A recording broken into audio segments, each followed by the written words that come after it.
રાજ્યમાં સતત રોજ રોડ અકસ્માત થવાના બનાવોમાં વધારો થઈ રહ્યો છે ત્યારે આજે વહેલી સવારે જૂનાગઢના માળિયાહાટીના નજીક આવેલા ભંડોરી પાસે બે કાર વચ્ચે ગમખ્વાર અકસ્માત સર્જાતા 7 લોકોના મોત નીપજ્યા।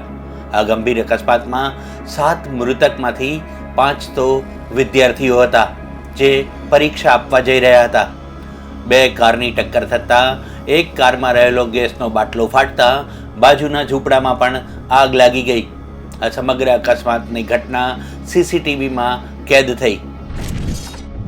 જૂનાગઢ વેરાવળ હાઈવે પર માળિયાહાટીના પાસે આવેલા ભંડોરી પાસે આજે સવારે 8 વાગ્યાના સુમારે બે કાર વચ્ચે ભીષણ અકસ્માત સર્જાયો હતો, જેમાં પરીક્ષા આપવા જતા 5 વિદ્યાર્થીઓ સહિત કુલ 7 લોકોના મોત નીપજ્યા।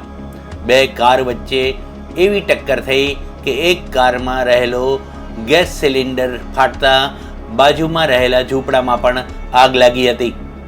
હાઈવે પર વહેલી સવારે બે કાર વચ્ચેની અકસ્માતની ઘટનાથી આજુબાજુના લોકો એકત્રિત થયા અને બચાવ કામગીરી સાથે પોલીસ અને 108 એમ્બ્યુલન્સને પણ જાણ કરાઈ હતી।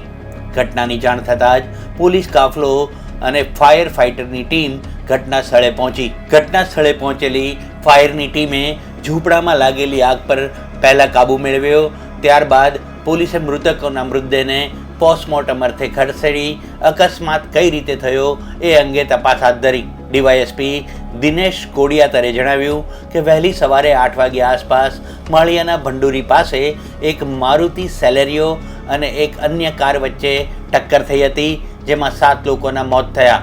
હાલ 7 મૃતદેહો માળિયાની સરકારી હોસ્પિટલમાં પોસ્ટમોર્ટમ અર્થે ખસેડાયા છે। અકસ્માત કઈ રીતે થયો તે અંગે તપાસ ચાલુ છે। Bureau report, news for India.